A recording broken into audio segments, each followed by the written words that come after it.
Okay, we are live, and so we would like to welcome everyone out in social media land. Thank you again for tuning in to another episode of A Youth Perspective. We are the Flint Public Health Youth Academy, and as you are aware, we are doing a summer series on mental health, and it is our endeavor to educate the broad community, and especially young people, about mental health and the spectrum of mental health, being the positive end as well as the negative end, and to really have conversations with different segments of the population to discuss what mental health is, what it looks like, and then also to destigmatize mental health. So on today's show, we are excited.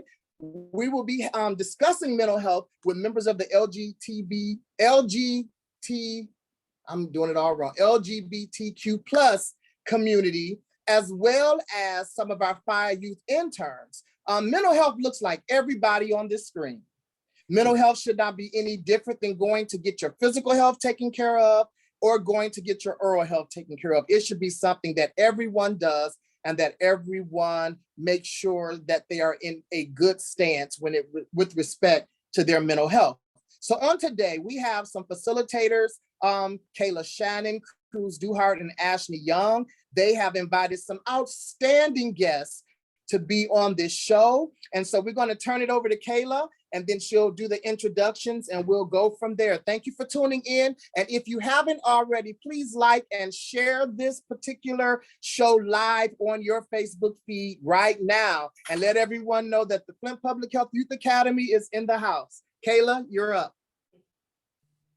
Hello, everyone. So once again, as Dr. Key was saying, we're just here to really educate, empower, and uplift the importance of mental health. And today I am so honored and so privileged to be in a space with so many heavy hitters that many of whom I know personally. And so I'm just going to go through really quickly and give you a quick introduction of who all of them are. So first we have May Zarita. May, wave, please. May, who uses she, her pronouns, is a student at Davenport University studying organizational performance and leadership.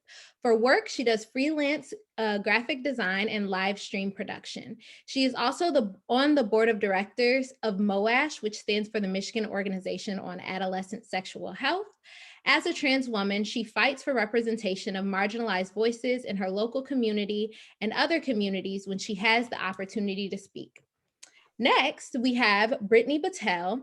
Brittany Battelle, who also uses she, her pronouns, wait, Brittany, is the program director at the Michigan Organization on Adolescent Sexual Health as well.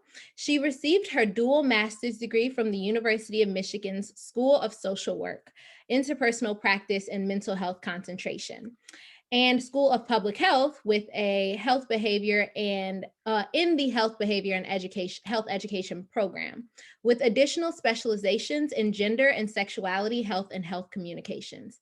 She is a 31-year-old bisexual cisgender white woman living in Ann Arbor who loves sharks, brunch, and Dungeons and Dragons. Next, we have Raquel Maciel. Raquel, who uses they, them pronouns, is an exotic dancer. Next, we have Moses Aina, who uses he, him pronouns, and he is a rising sophomore studying drama at the New York University Tisch School of Arts in the Lee Strasberg Theater and Film Institute. He currently serves as a board member for the Strasberg Students of Color SSOC Affinity Group. This group is dedicated to being a voice for BIPOC students to combat racial inequality within the Lee Strasberg Theater and Film Institute. Alongside being a student, he is also a model, an actor, and stylist. Some of Moses's hobbies include serving Luke's, not looks, but Luke's look. It's serious. Thrifting, listening to Nicki Minaj, and making homophobes and transphobic people mad, period. Please feel free to contact him via email at mosesaina@gmail.com. That's MOSESAINAA@gmail.com, or through Instagram at mosesaina, spelled the same way as his email. Next, we have Walter Houston, whose bio for some reason is not popping up. So Walter, if you want to come off mute and just introduce yourself, that's fine. I apologize for that. I'm trying to send it. So I'm Walter Houston, born and raised in Detroit. I've been part of Detroit's LGBT community since the late 80s, early 90s. And I am currently an advocate and voice for Detroit's Detroit LGBT organization. I'm also part of Detroit's Youth Academy that I'm a mentor for, and I also mentor a few young men throughout the United States. I've been a part of the social justice movement and the marriage equality movement since the 90s. And I was one of the people out of hundreds of people who sat in front of local politicians and pastors and people throughout the United States to tell them that we deserve the same rights as everyone else. So I thank you for allowing me to be a part of this panel. I'm also right now currently living in Dallas, Texas. Thank you so much. So as you all can see, we have a group of heavy hitters. This conversation, like, strap yourself in, glue down your eyebrows, because truly we're about to go off. So the first question that we're going to ask is, what are some of your superpowers? And by superpowers, we mean your gifts, your abilities, your talents, whatever is unique to you. And anyone can take over. I don't mind. So my superpower is I say it like it is. I don't sugarcoat anything. My mom used to always ask me first what happened.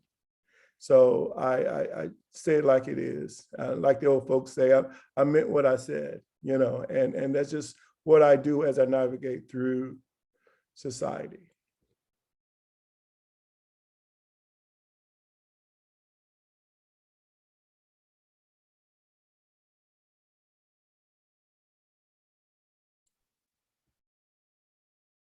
Hello, May here. My superpower, I'd say, is ADHD. Very early on in my life did I realize that I had it, diagnosed with it, and everyone told me it is a disability, tried to put me on meds, hated them, and moved on from them and realized that having ADHD is much more beneficial than not having it. So I currently use it to use my mind in creative aspects, also trying to manage large groups of people, and or just managing myself day to day. I'm able to achieve a lot in one day. It's also made me look at kind of different forms of ability and see advantage in a lot of people's own places in life.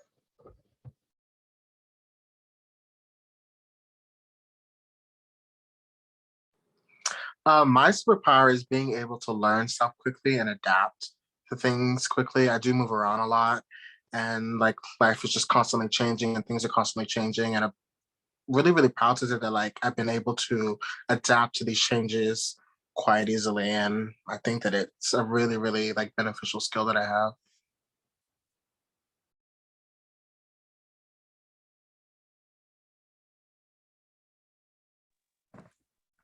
My superpower is that I sometimes tend to think that I have a lot of different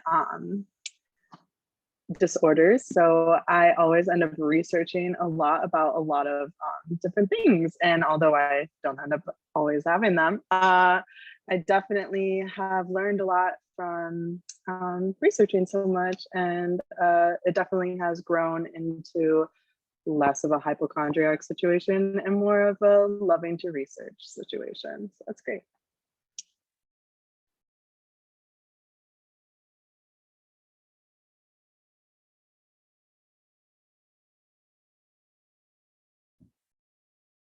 Brittany, would you like to answer this question?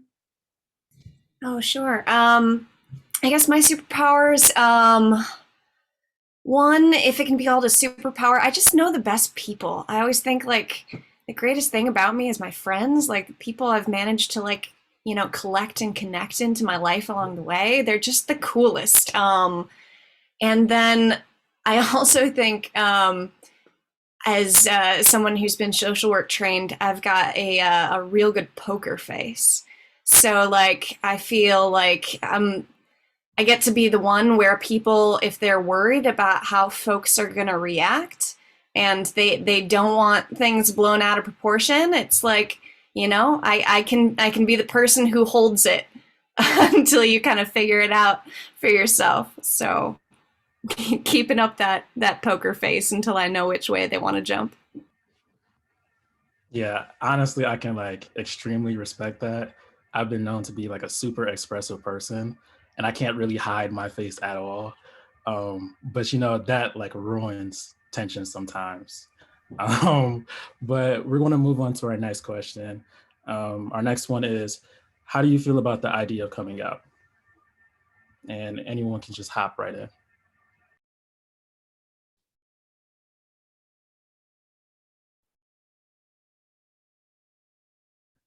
Ooh, I don't want to be first all the time.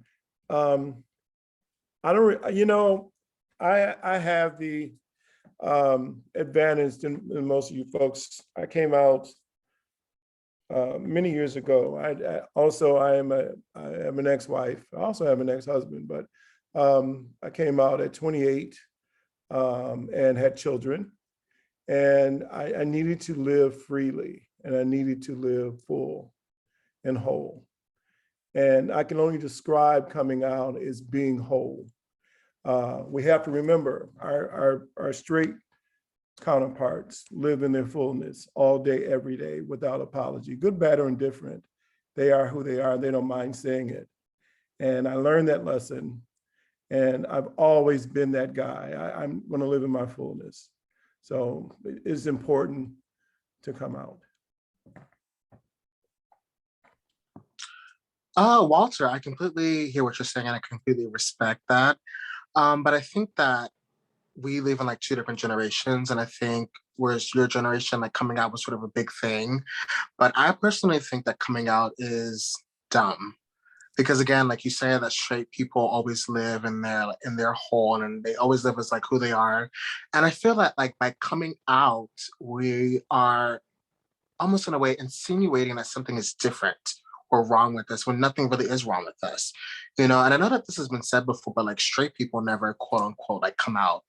And like one thing that I have noticed, like if you watch a lot of like coming out videos on like YouTube and stuff, where like a lot of people will ask, like it's usually like their parents or their friends for like acceptance. And one thing that I feel that we as a community should be doing is not asking for acceptance, but demanding respect. And I feel like a lot of times with coming out, like we're sort of putting ourselves at the mercy of whoever we're coming out to, and in hopes that they'll like accept us and stuff. And that's something that I feel like we shouldn't be doing anymore. And I feel like by the time that we put ourselves like out there, and we show straight society or whatever that we're not going anywhere, then they'll have no choice but to respect us and, make space for us. So that's sort of my little take on it. Moses, I definitely agree with you. I have always hated coming out, and I think especially once you like become a part of the community and you start learning more about like different identities and more about yourself, the coming out process can seem never ending in a sense, because you can and it's totally fine to like change identities, and or not change identities, but to change what you identify as. And I agree that I don't think like coming out should be seen as this one big event, because it's something that happens throughout the lifetime. And yeah, that's what I think about coming out.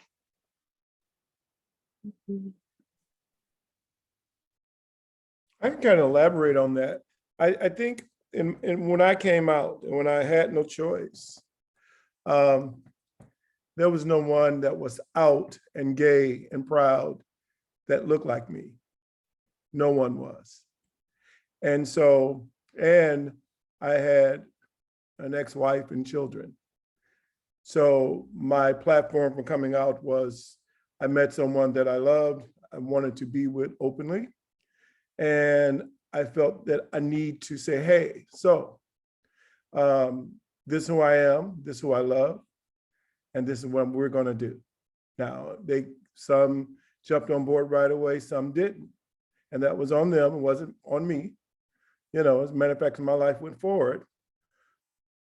But I had no choice. And there's still people today, even children, even men older than me, women older than me, people older than me that still have to use those words coming out. There are some people that don't have to. They're just who they are. I just saw an image of my nephew. It was just easy to see, right? He was being himself. And I love the fact that my great niece was letting him be himself, or however he identifies himself. Right now, he's only 7, so I don't know if he even knows what that is yet. But he's being himself. So he does, you know, when it's time for him to live in his fullness, it's no need to, right? But there are still people today that have to use those words or have to live in that truth. Everyone has a different experience. Someone said that everyone has a different experience and journey. And some people just like, I'm going to be me. I don't care how you feel about me, how you look at me. And there's some people that need an explanation. What's happening in their world, especially when courts are involved, especially when employment is involved, especially when, you know, people around them are involved in their lives.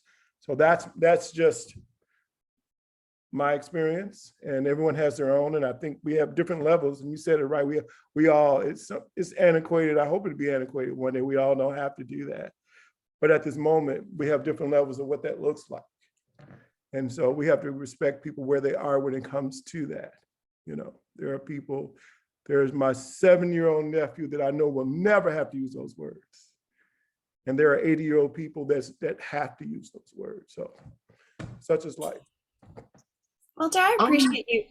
Oh, sorry. I'm sorry, go ahead. I just wanted to say super quickly, I do want to say thank you to like the older folks like Walter, because I think that if it wasn't for your generation and what you guys went through, there would not be us, you know, and we would not be as like bold and as loud as we were. So thank you, first of all, because I think that what your generation did was so pivotal. And if it wasn't for the hard work and for the suffering, and if it wasn't for like the Marsha P. Johnsons and, you know, everybody, there would not be, you know, us younger folks who are able to do all this stuff so freely and so loudly. So thank you once again.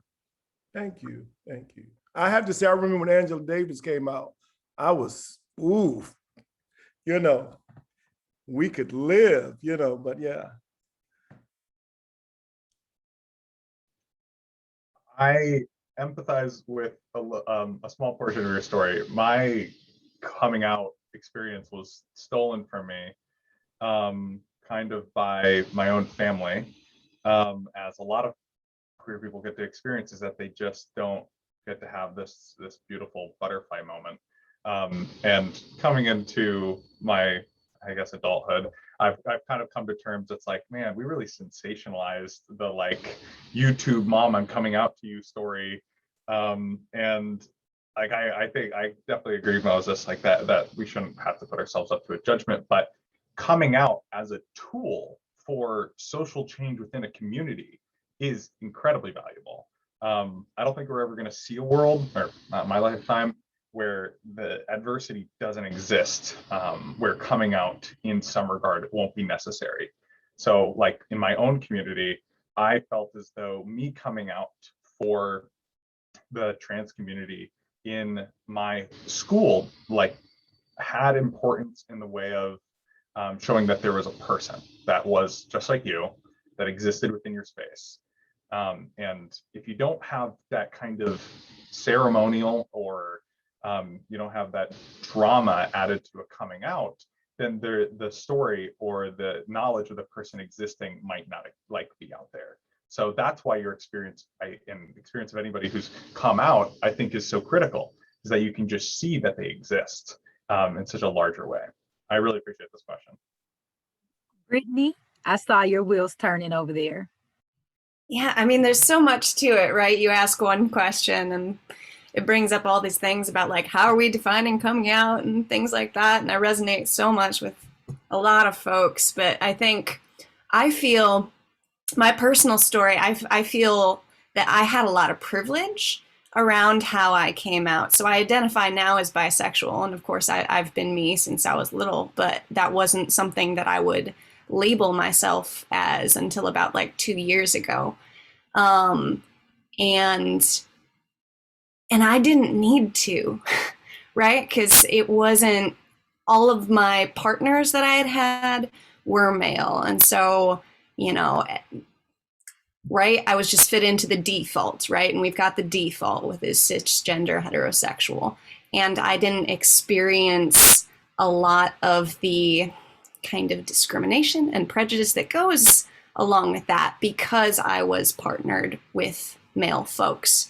And so it wasn't until I was looking up resources for somebody else who was trying to help a family member, you know, with their own identity exploration around bisexuality, and came onto this great resource called the Bisexual Resource Center. And on their website, they had this little button that said, "Am I bi enough?" And I clicked it, and it takes you to this wonderful webpage. I encourage you all to do this, by the way, amibioenough.com.org or something like that. And it just takes you to this magnificent webpage, which is just like a colorful explosion, and it just says yes. It just says, yes, you are bi enough. And it was at that moment where like I didn't realize that I had been holding that question for so long. And just seeing that and being like, oh, yes, it doesn't matter if I've, you know, dated enough or done certain behaviors or had this much attraction to certain types of folks. I just am. That just feels, it just clicks in. I think Walter put it like live in your wholeness. And I was just like, oh, that's my wholeness. That's it. I didn't know. But then there was this whole question about like, great, I know. For me, that was my coming out. It was a very private, like intrapersonal experience. And I was just like, I don't really need to come out because, you know, everyone's gonna, I'm with someone, I've been in like a 4-year-long relationship. They are my person. So there would never be kind of cues that I wasn't the default. So I didn't have to come out to anybody else if I didn't want to. And eventually I did. And I think part of that is, forget who brought it up, but this idea of visibility. I think there's a lot more fluidity of sexuality and attraction than we right now allow there to be in society, in our culture. It's there, it's just not, you know, seen.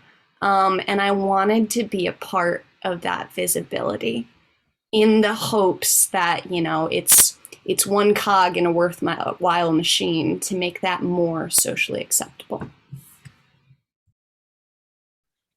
You know, one thing I learned from this generation and generations behind me that I'm living in now. I'm also polyamorous. I'm also pansexual.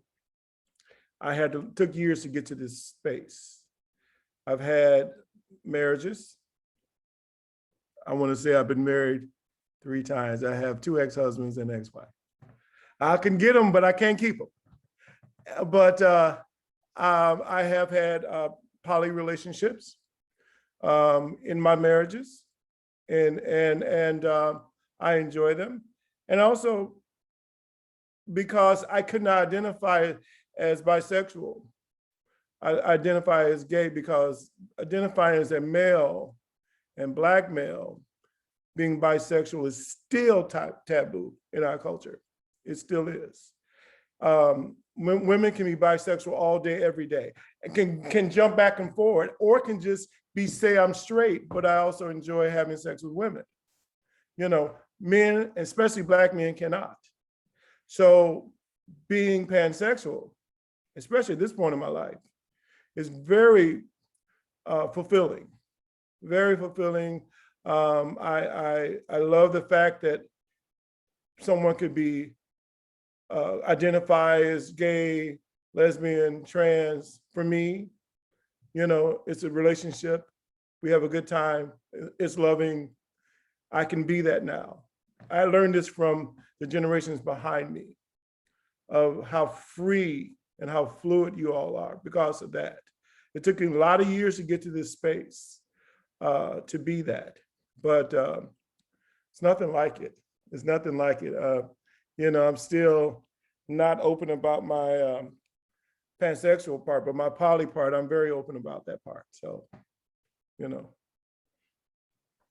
Wow. Wow.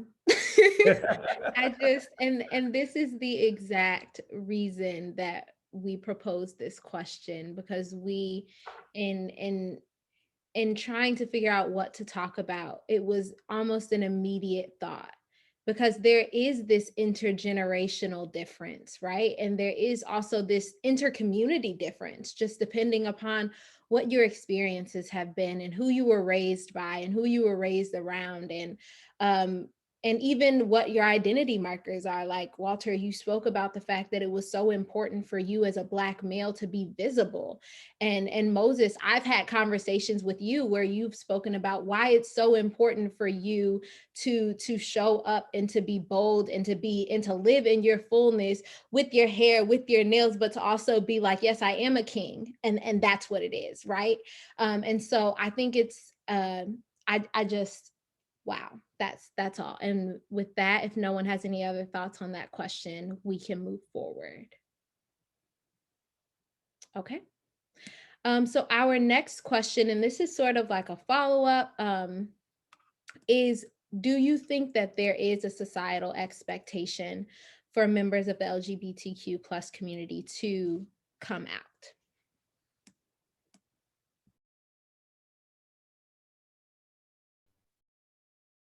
Something that I think the trans femme and like just trans community right now is having to do with is a coming out in more of a like the details of a sexual relationship. And there's this like really, I don't want to call it interesting, it's honestly kind of scary. There's this very scary reality of, if you're going to be a trans, let's say, woman, and you want to start dating on these such dating apps, you have to start thinking about how much should I be prioritizing my safety when communicating my identity. And there is something so awful about having to acknowledge that and trying to figure out how you want to navigate it. That, like, I've seen so many internal debates with people and opinions changing whether you should be communicating this identity before, like, what time should it be happening? Should it be present on, like, worn as a label? There are just so many feelings out there, and I can't help but feel that these feelings are only present because of hostility and this terrifying just world we live in where people do not want you to exist as is. And I really wish it wasn't the case. Oftentimes I have to come to terms with my own identity and say, okay, well, what is reality? What is feasible? What can be achieved? And what is this thing that I want to represent? What's this idea I want to work towards? So like the social expectation just for that community right now is absolutely expected. And like, even, let's say, even like not even having to say it verbally, having to acknowledge it at any like point will have to happen, which is a coming out. And I don't think it's gonna be so long for the trans community is able to live in this moment of true fluidity where there's no oddness to, you know, what parts we have and the kind of the ways we carry ourselves. So gender itself is going to be extremely difficult barrier to break if we are looking to break that barrier. So it's a real sensitive and like tough point right now of like, yes, absolutely it is expected, unfortunately.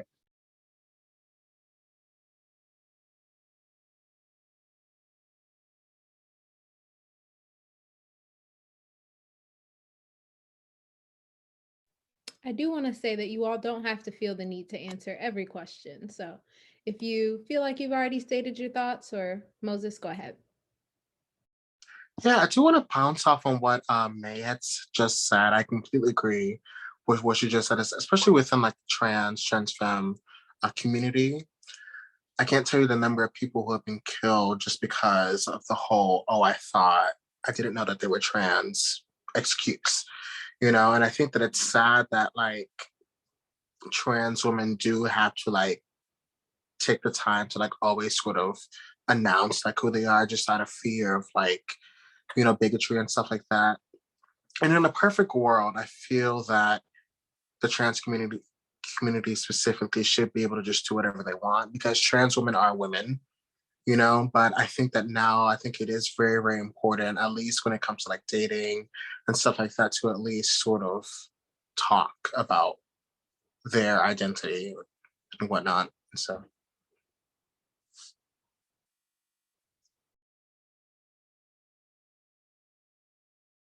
And as we continue to think about that question, sort of like a follow-up, is if you all are comfortable and you want to, what was your sort of coming out experience? I know Brittany sort of already shared hers, but if anyone else wants to talk about what their experience of that phenomenon, if you even did it, was, feel free. Mine was loud. I was, I called my mom. We had a conversation prior, before the rest of I'm the eldest of 8 kids. And unfortunately, my youngest brother was murdered. And some things happened where we also was a part of a lawsuit and our family. And it was during the time where I met my first partner. And there was some argument about how my youngest brother, his children, and his then fiance, how they would divvy the money up. And because she was not married, they felt she shouldn't get anything. At the time, we just were able to be openly gay without being mentally ill, So I sat there and I listened to this whole conversation. We were in an attorney's office waiting for checks to come in an attorney's office. And I listened to a room full of my siblings and my mom was looking at me, I'm looking at her, and I said, so, listen, you guys, at the time, no one was married in the United States that was gay. No one was. And I said, listen, I'm gay. I will never be married to a woman ever again. And for you to say in front of me that she doesn't deserve anything, and she was with him for 5 years and bore 2 children by him. He lived with her since he was 18 years old. And you thought she deserved nothing because of paperwork is unfair. And so I'm putting you guys on notice. No matter who I'm with, they deserve everything I got. You guys don't have the right to do that. All you are involved in relationships, marriages, whatever, and you're being arrogant to think that because you are a sibling, someone is not married, they don't deserve anything. So what about me? I'm living and I'm telling you to stay out of my damn business. That's how I handled it.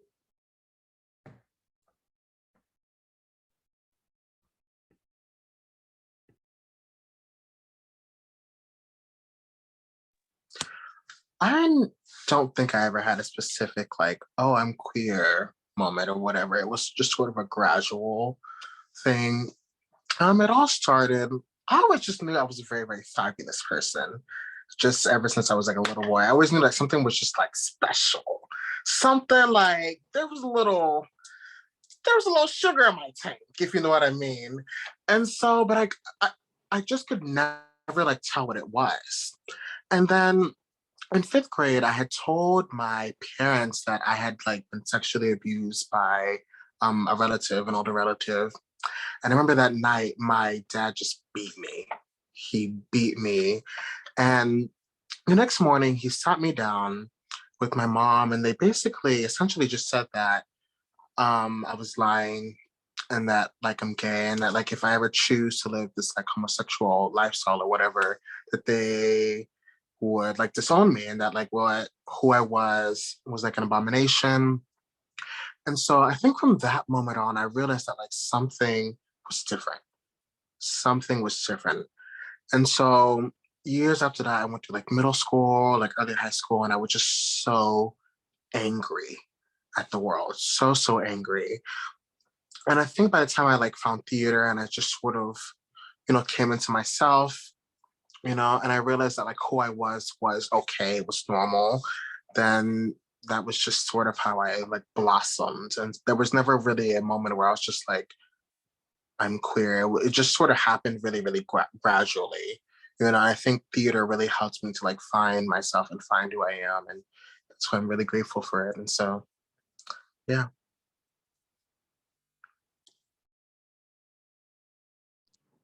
So thank you. I'll share. I'm Jasmine. Also, my pronouns are she, her, hers. I forgot to say it earlier. Um, so I would say my coming out story was kind of gradually, and then I just kind of took the final leap and came out to the public this year. Um, mine. So I kind of knew I was queer for a long time, like since I was like a kid, but I didn't know what to call it. Especially like growing up in the church, and my dad and my grandparents are like ministers, so it was like I couldn't even allow myself to think I was queer, and my family is like very homophobic. Um, so I noticed like I have some younger family members who are queer who don't feel comfortable being out or being their full selves because of how our family is. And in one case, I actually had a conversation with a family member who, would say homophobic stuff, and I used to think like, kind of like Moses said, like, oh, coming out is dumb, like, what happens in my sex life is my business, so whatever.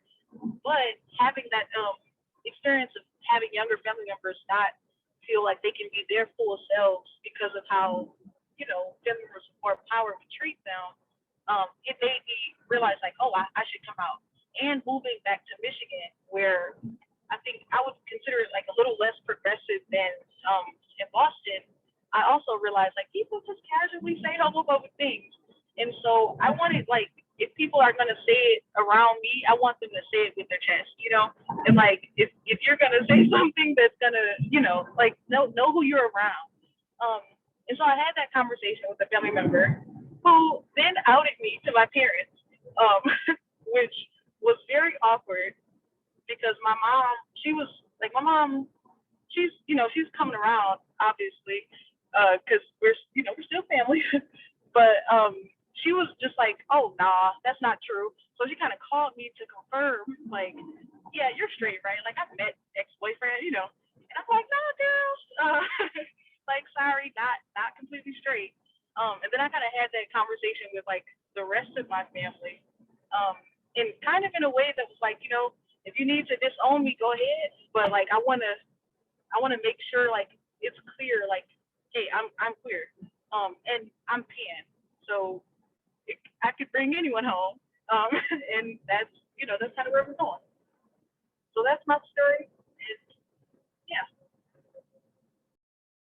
I just love the boldness of that.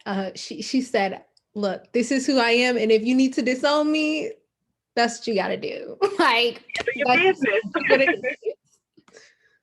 I gotta say, like, I'm always so like just impressed and in awe of folks who have the boldness and the bravery behind so many stories. And almost feeling shame that my own didn't require that as much. I'd say like there was so little, and I know that's a story I tell myself, and I don't need to like hold too tightly to that. I see you, Walter. Thank you for that. But one of the things I had thought about was, can I adopt this? Can I say that I'm a part of this LGBTQIA plus community when I feel like I haven't shared these experiences of oppression in the way that so many other folks have. Again, I go back to like the privilege of saying, like, you know, I grew up right around Ann Arbor, like really liberal community, like grew up around a bunch of theater folks who, like, you know, Moses, I feel so much community with them. And, you know, by the time I got around to it, I was 29. You know, I moved away. I'm living on my own. I've got a super supportive partner. I have a workplace that I know is going to support me because they understand this better than most places. And so there was, you know, it was like, I've never had to struggle in the same way that so many other folks have. You know, Caitlyn Jenner, I'll say those words. As much as we don't like her politics and how she feels about our culture and our community, she's still very conservative in thinking. But what she did was open up dialogue for the rest of us to not only not to defend ourselves, but to be in our fullness. What she did was live in truth. Those of us in our generation remember Bruce and on Fire Island and prancing through San Francisco. So, you know, may not identify it as gay, but what you're doing in the room, you know. But Caitlyn, who most people don't equate with our community with because of all the psychosis that Bruce brings with her, you know. But I still have to say that she brought conversation in with the rest of us. I don't have a trans experience, but I do know the experience of having to deal with and live in my truth, you know. Now, she is privileged and rich and could care less about how anyone feels about her at all. And what you have done, you just living in your truth and your fullness, and there's nothing wrong. Your experience is going to be different from mine. Like Moses' experience is different from mine, and Raquel's experience is different from mine, and some of the other folks' experience is different from mine.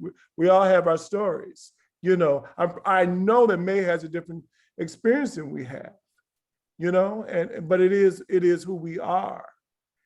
But we're having this conversation, and there is room for it, you know. So good. You're exactly where you should be. You have your story, and you should tell your story. So before we move on to the next question really quick, I wasn't going to say anything because I wanted to leave the floor open for you guys. But Brittany, I wanted to respond as an ally just because you said something that made me think about my cousin. And like, you guys have been talking for a while and I have all these thoughts. As an ally, you asked a question earlier about superpowers, and I hate answering that question because I never think I have any. But I've been fortunate enough to have at least 10 people come out to me personally. And I guess, I mean, it's a blessing and a curse. One of my superpowers, I suppose, is that people gravitate towards me for some reason. And so I've had people who had like big coming out experiences. I've had people who have been scared to tell their family, who you know, not told their family and just lived a great life in college and other places and been very different back home. And people who, like you, Brittany, who said, you know, it's kind of anticlimactic. And so one of my first cousins, she never came out to me, and we're very close, but I didn't think she needed to. I knew her, what I thought was her truth, and she did. And she has told other people what her truth was, but she never came out in a way like, you know, Walter said he had to sit the family down. And it's been very much combative in the family and kind of a fight about her sexuality. And growing up, I never thought that this would be like one of my things. And I'm very close to my grandmother. She's my best friend. And I remember when I graduated from undergrad, I was focused on graduating. I graduated early and I invited everybody up. And so I was with the people who were graduating, not with my family who had the tickets. And so afterward, we're going to dinner, and my grandmother's sitting, we're at the dinner, the restaurant. My grandmother's sitting in the car, and we go into the restaurant. I'm with my boyfriend, my best friend from college. Everybody's sitting down, and I'm like, Dad, why is Nana sitting in the car? So my grandmother decides she's not gonna have this dinner because my cousin is there with her girlfriend. Now, my cousin recently told her mother that she was gay, and her mother threw her out. So the only way she could come to my graduation is if her girlfriend brought her. So I went out of my way to make sure her girlfriend had a ticket to my graduation as well, because it doesn't matter to me. And I've always, we were, you know, Dr. Key knows my family, so he knows how we were raised. I've always been very respectful. Yes, ma'am. I've never talked back. I don't know why I got so angry, but I got so angry at my grandmother, and I went to PWI, and I'm yelling and screaming, and I'm like, I'm not doing it. Like, of all the days for you to comment on my cousin being gay, you're gonna do it on my graduation day. And it's like, I took her being gay and like made it my thing. And I'm like, and this person did this, and that person did that, and that person belongs in prison, and you're gonna talk about, my cousin being gay, and he did, and it was a terrible thing. Like, I ruined my graduation, but my cousin, she did end up leaving, but I don't know, we never were crier people. And after that, she and I eventually talked, and I'm crying and she's crying and everybody's crying. But I just wanted you to know that I had coming out for her, but in all her years, she never felt like she had to say anything about it. So I don't want you to ever think that, your story has to be as loud and vibrant as someone else's, because I've seen so many different versions of how people explain who they are. And it really is a situation of who you're around. Not, some people don't need you to go forth and say, hey, this is what I am, and I need you to respect that. Because some people have a common sense to go forth and just respect people as they are.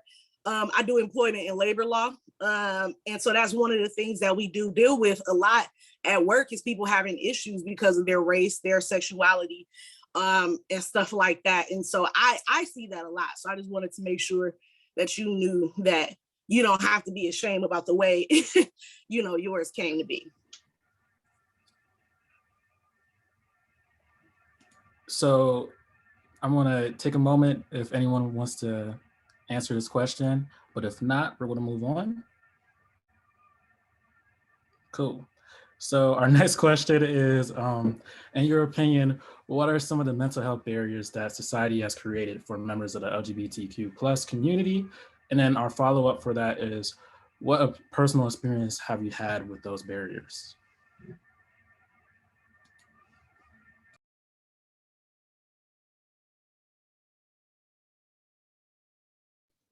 I wanted to start this question I've been thinking about it a lot lately. Like, when I got the question sheet, I looked at it and I was like, okay, there's something happening here. I want to first break it down by talking about historical context. And Walter, you said something earlier that I thought was interesting. You mentioned, I think you were like, I was gay without we were gay without having to be sick or mentally ill. I can't remember the exact phrase, but this historical context in the United States of if you're a homosexual, you're a sickly human. You're something wrong in your head. That has basically started us off on the wrong path for many years, and we haven't really been able to recover. The expectation that asexuality or gender identity or different perspective on the world brings with it mental health issues. And they are quite inseparable within the, I guess, the common American psyche, the unwoke, the people that realize that's they're not related. And I would love to hear everyone's, I guess, learning experience when because you kind of have to wake up to and realize it's like, okay, no, I'm having all these people tell me I'm horrible, I'm sick, there's something wrong with me. When did you realize that there wasn't? Because it did not happen immediately for me. And that is because the way I get access to like all of the things that help me feel better about myself are based in medical like fact and truth. Where it's like gender dysphoria as a idea and concept is a medical term. And I go to my healthcare professionals, usually very affirming people, and I say, I have this issue and I want to solve it with this treatment. And like we have to put these things in medical contexts sometimes as trans individuals. It makes it such a hard starting point to just not have them be separable. And I understand that we're talking about mental health. But yeah, I just want to throw that kind of like historic caveat for asking a sub question is, when did you realize that there wasn't? Thank you. I remember when I was growing up, being gay was illegal. It was illegal to be gay. Not only identify as queer, whatever, it was illegal. It was even illegal to go into bars. Bars were hidden. There were usually places that were downstairs, or you had to go through the back way to get to it, up some stairs to get to it. But we still found a way to get in, right? But what I learned, what was an aha moment for me when I decided to live in my truth, when I looked around and I saw siblings and relatives and friends that identified as straight, did whatever they wanted to do, good, bad, or indifferent. In the Black community, especially Black male community, men are very, you guys use the word toxic. And they don't care. They don't care what they do as long as you see them with a woman, how they talk to them, how they treat them, even if they're married, even if they're single or whatever, baby mamas. And that's not all Black communities. I don't want to make it a monolith, but in poor communities where I came from, you can do anything you want and no one judged you. Mothers would pray for them. They would go to the local church and pastor would pat them on the back and, oh, son, just settle down, meet a nice girl, you'll be fine. And they would meet and get introduced to the pastor's wife. I'm sorry, the pastor's daughter. Lord, I didn't mean pastor's wife, pastor's daughter. And going about their life, even though they got baby mamas everywhere, even though they've sold drugs, even though they've been in prison, even though they lived their life. I'm talking in more poor communities. I'm not just saying everybody's the same. And I thought about it, like, these people are doing whatever they want to do. But I don't want to be judged and live in that. I don't want to live in the judgment of everyone else. If I can be a cousin or a relative who was a child molester, and we all know who that person is in our family, and they still protect that person, because you're not supposed to tell all of them. If I can be a relative who has children by different people, and no one, and matter of fact, they protect that person and give baby showers and take them to church and be no big deal. If I can be the relative that's been in and out of prison all my life and robbing and breaking in grandma's house, but still getting prayed on, and they go lay hands on and pray for them to get better. And because I love who I love, or attracted to whoever I'm attracted to, have to live in your judgment. I refused to. And I stood in that. I refused to. And that's why I talked the way I did to my relatives when I decided to have that speech with them. I refused to live in their judgment. And I stood in it. I didn't dare them to say things, because people still felt the way they did. I couldn't change that. I could care less, actually. But I didn't want to be in the headspace of living in my own psychosis of worrying about what someone else is feeling and making me feel low and making me feel beneath and making me feel less than and making me wonder all the time, am I going to survive this? I didn't want to do that.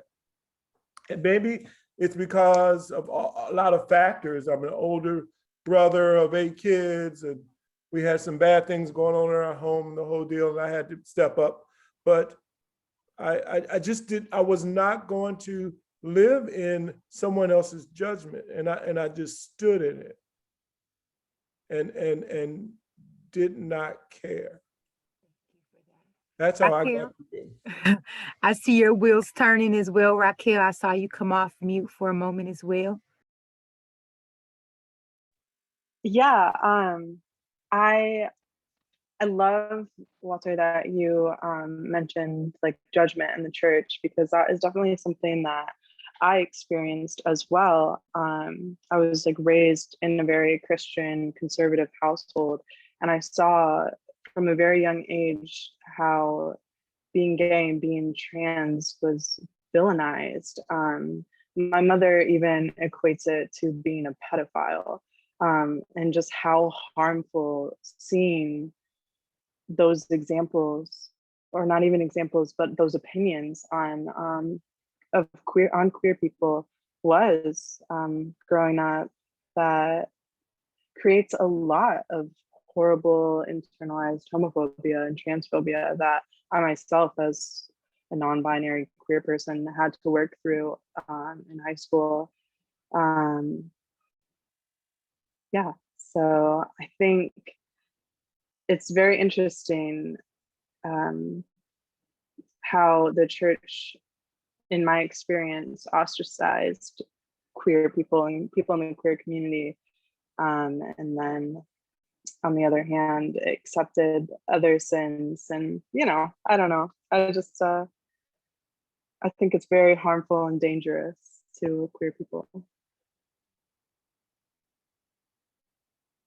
Raquel, bouncing off of what you have said, I'm Nigerian. I come from a Nigerian household. I was raised with parents who were immigrants from Nigeria.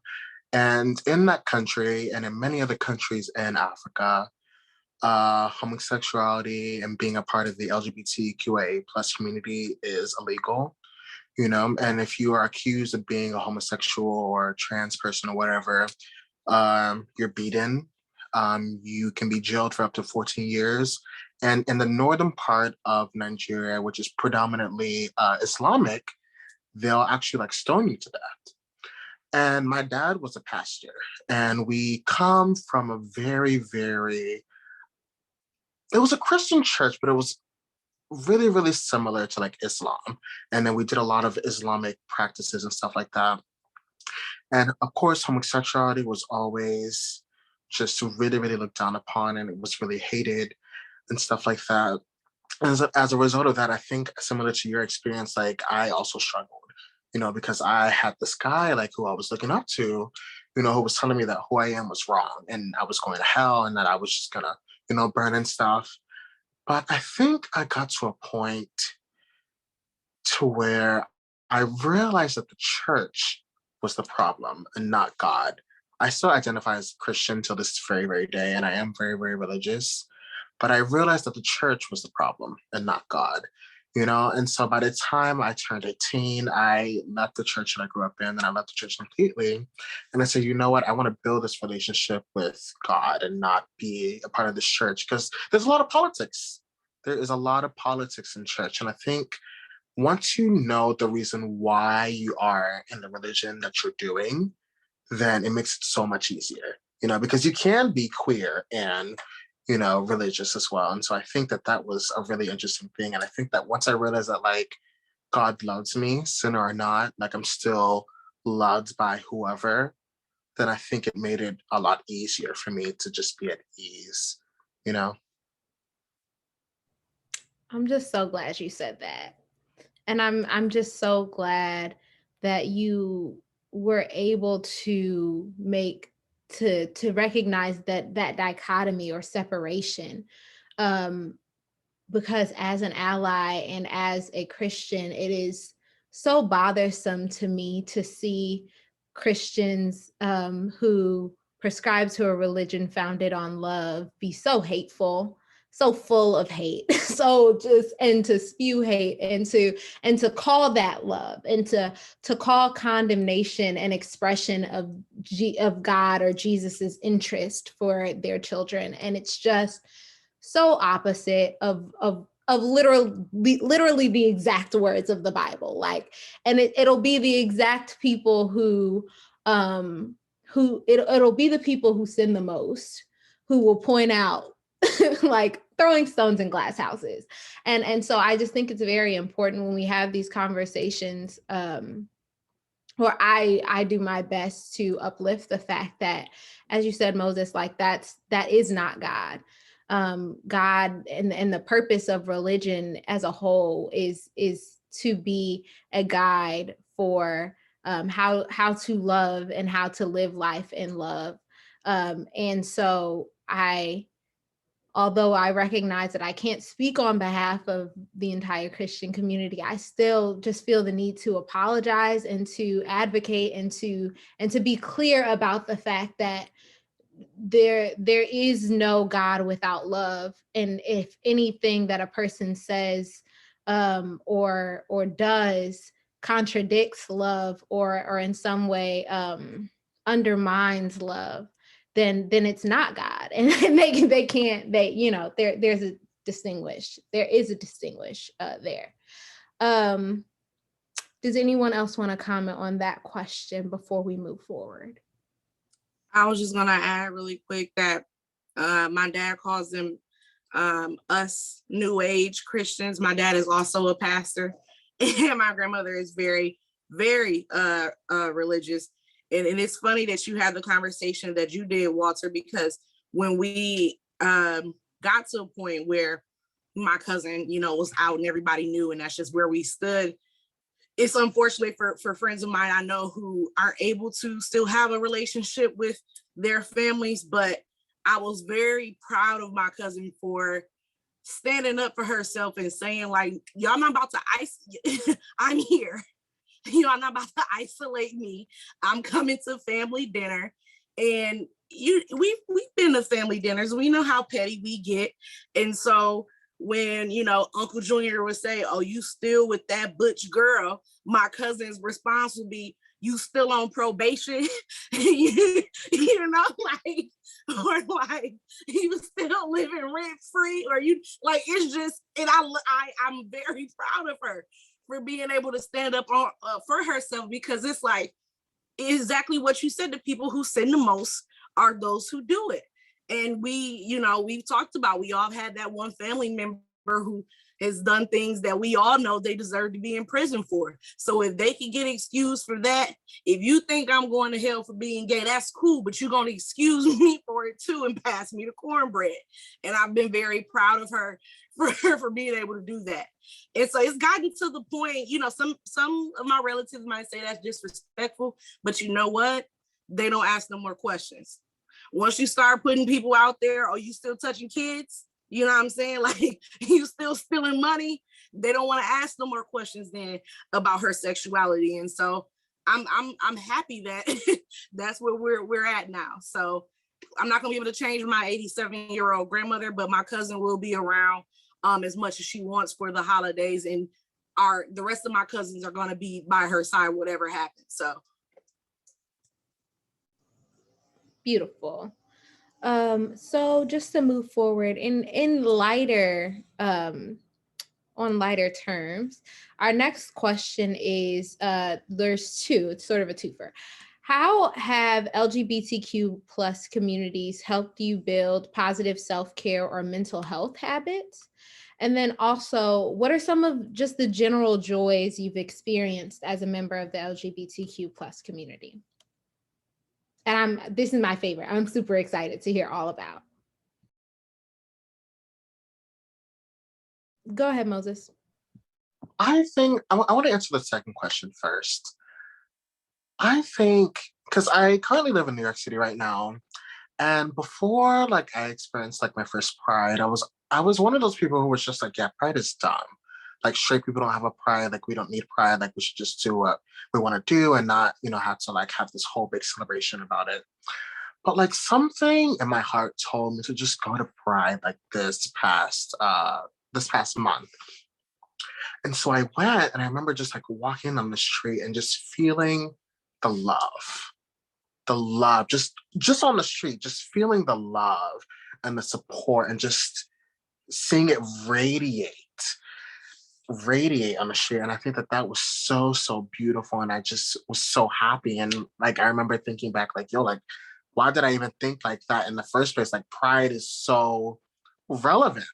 It's so relevant, because I think a lot of times like we just don't see that love. And a lot of times, like, especially like when it comes to sexuality and stuff, a lot of us do tend to feel alone. Like I remember when I was going through my whole coming out thing or whatever, like I felt so alone, and I felt like no one just understood what I was going through. And then, going to Pride, like everybody, or not everybody, like a lot of people that you saw, like were going through like what I had went through, so just feeling that love and that support was super important for me.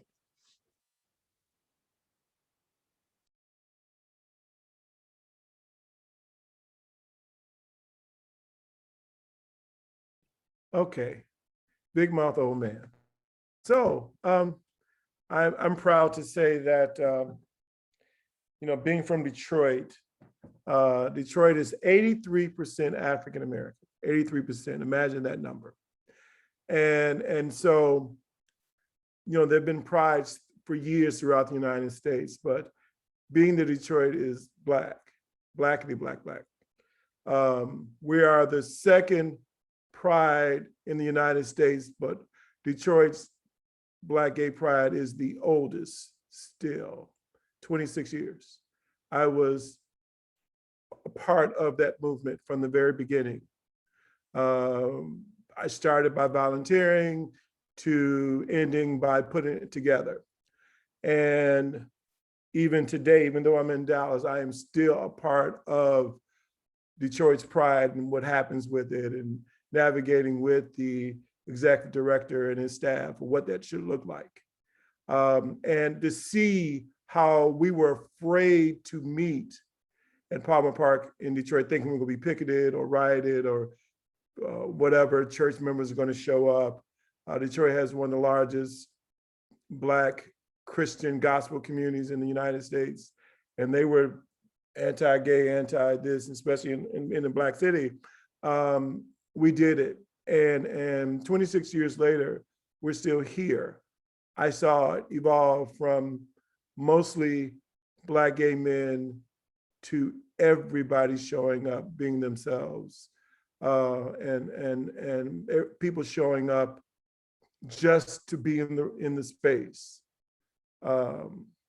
We talked about it a whole year before we did it, and I'm so proud to see where it is now. But to still be around, even during the pandemic, we did it virtually.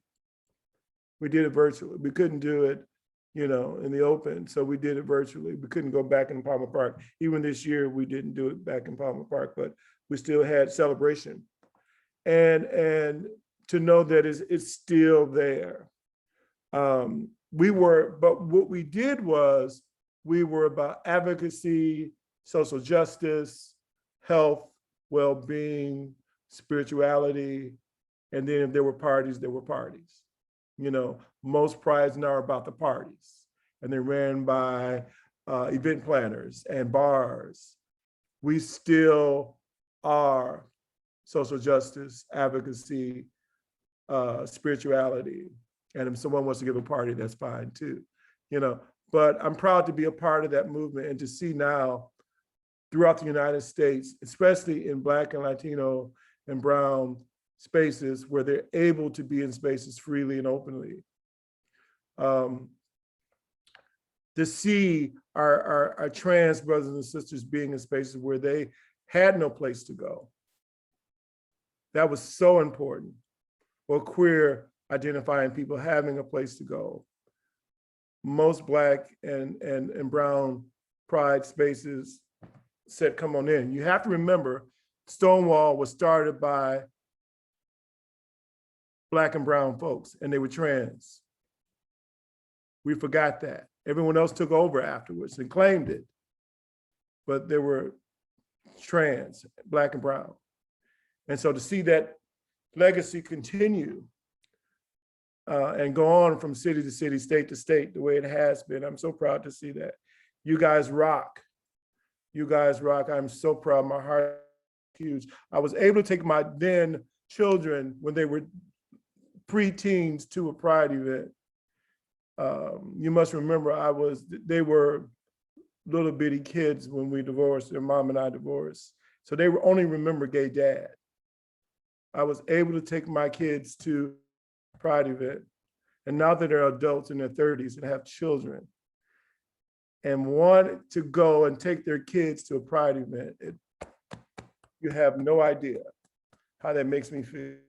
You know what I mean? It just warms my heart. So we've come a long way. We've come a very long way. And I'm proud of you guys, actually.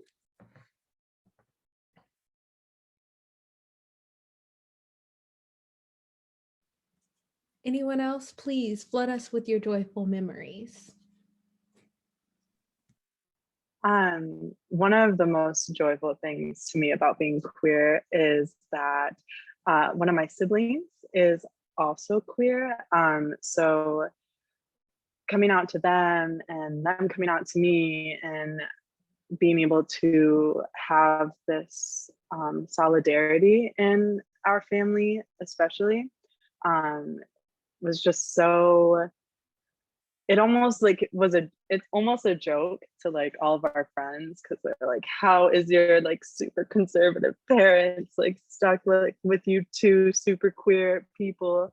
But it's just like this like camaraderie between like not only like just my sibling, but like other queer people that like, you know, you feel seen. And a lot of other people have mentioned this, but like being free to be yourself and knowing that you're not going to be judged for it, and not only not being judged, but being accepted and embraced and being seen as beautiful because of it, not in spite of it.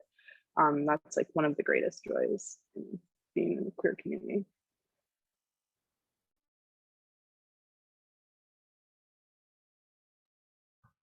Yeah. In a similar vein, a joy I've found is so as I mentioned before, I know some really awesome people. And a lot of those people are theater people.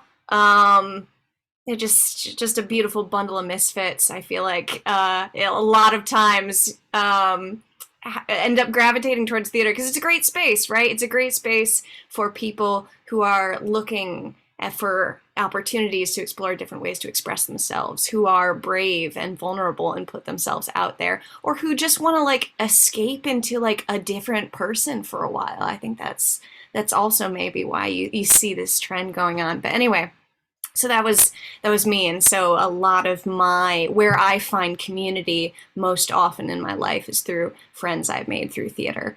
And coming out, starting to have conversations like about this now, we already had a connection, but it was just like one additional layer. It's kind of like when you like, I don't know, you've known someone for a while and you never talk about your musical taste, and suddenly like a song comes on the radio and you both know all the words and it's like, oh, I didn't know you were into this too.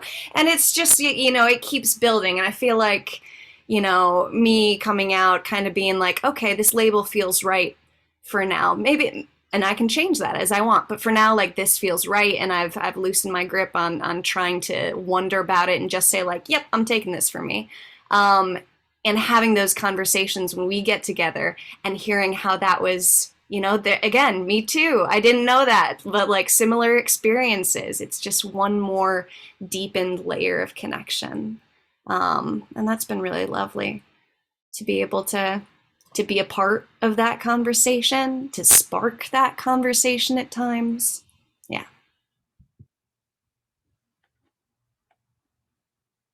Would anyone else like to add?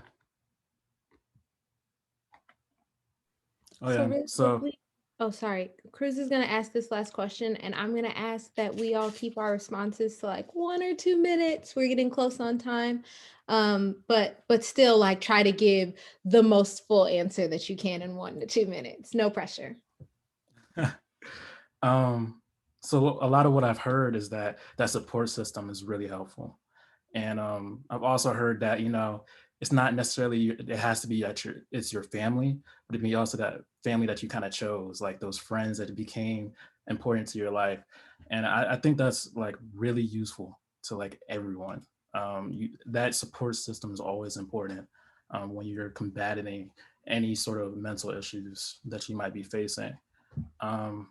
But our last question is going to be, what does support look like for you from allies and advocates? And what would you say is your like, allyship language?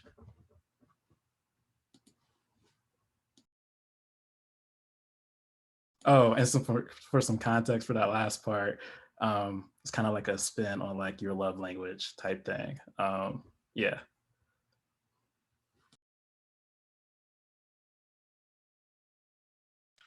For me, I think it's pronouns. I think pronouns are a really, really big thing. I identify with he, him pronouns, but I do wear a lot of feminine clothing and stuff like that. And so sometimes I do tend to look more femme, like a stereotypical woman or whatever.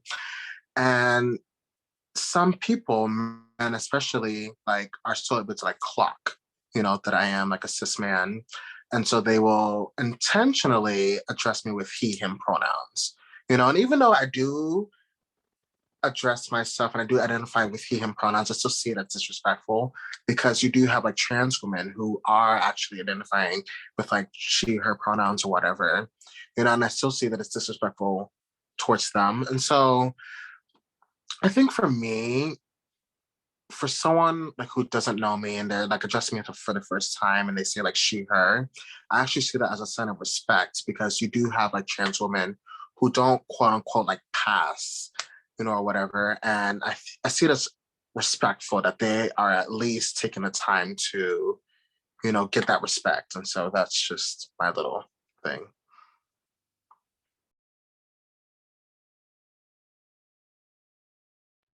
Like to speak to the support system side of that. It might be a cliche, but it's a cliche for a reason. Therapy. Therapy's great. Therapy's amazing. Therapy saved my life more than once. I've had depression and anxiety for a long, long time. I've had lots going on throughout that journey. And I've also like had a lot of different therapy experiences. I think that's what I'd like to leave people with is that, like, therapy can be really helpful.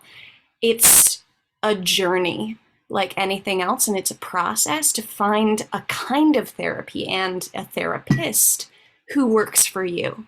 I mean, it's almost like, you know, finding a partner to date, right? There's a lot out there that don't fit, and you find someone that fits.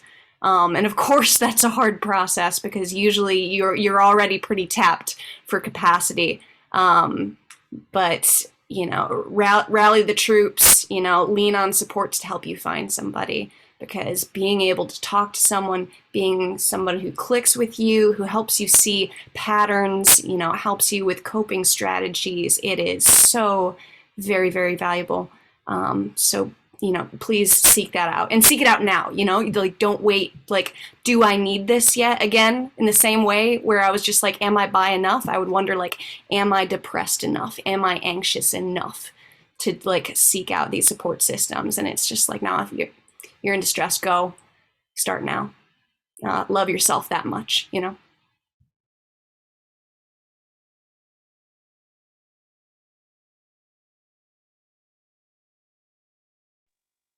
For me, something that I think is really important with allyship is trying to educate yourself first. Like queer, gay, trans people don't owe you education.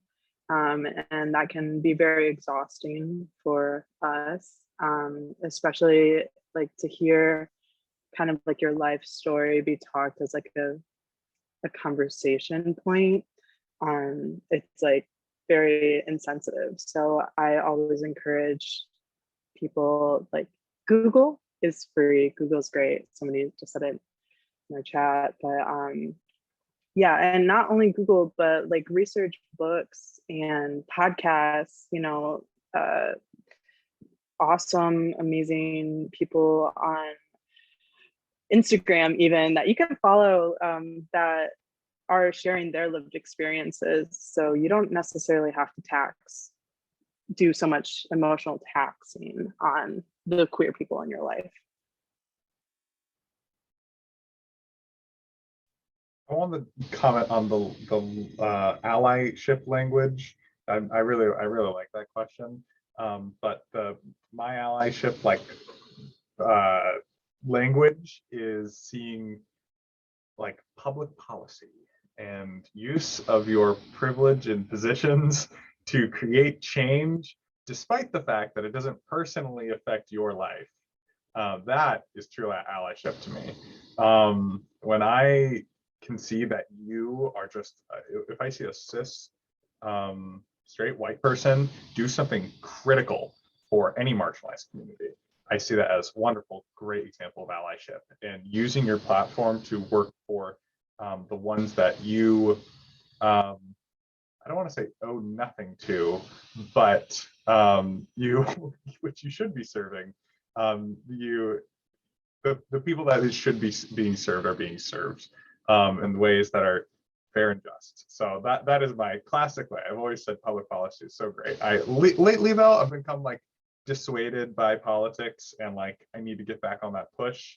But it's just a very difficult time to try to keep doing politics. But anyways, that's my 2 cents.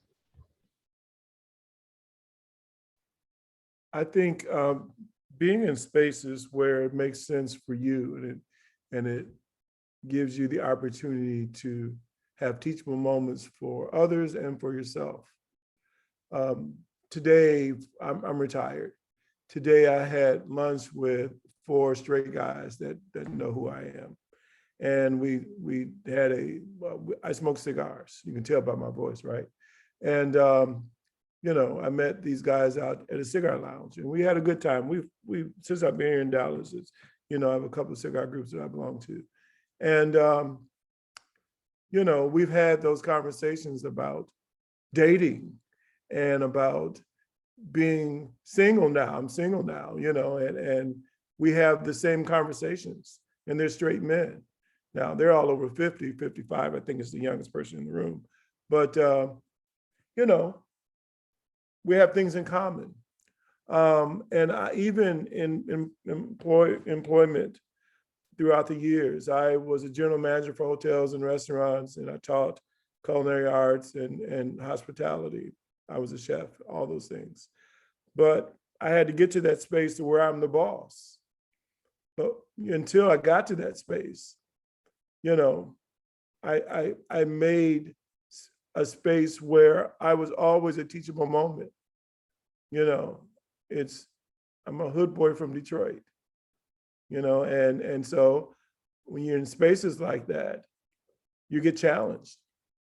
You know, not only is he's gay and he's open and loud about it. Oh my God, they didn't know what to do with me, but I gave them teachable moments, if they accept it or not.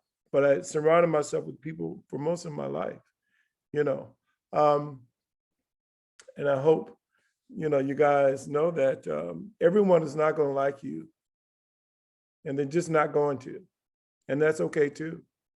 You're not going to always be a teachable moment for them or for you. And you know, I'm not biblical, but dust the sand off your sandals and you keep walking. You know, when they don't want you there, that's okay. You know, but the people that I'm closest to, straight, gay, bi, trans, whomever, are the people that we have things in common, we have like-minded, and we both can learn from each other, you know. So.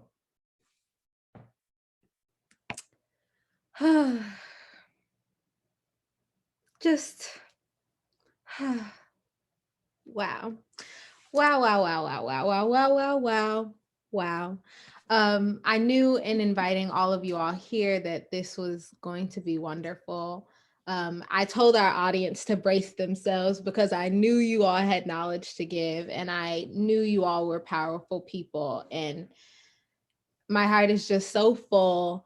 I feel so privileged. It is such an honor. I cannot say it enough. It is such an honor to share this platform with you all. And I thank you so much for your expertise, for your generosity, and just for being here, for showing up, for taking this opportunity to educate us when we know it's not your job, but also to empower other young people out there who may have felt alone.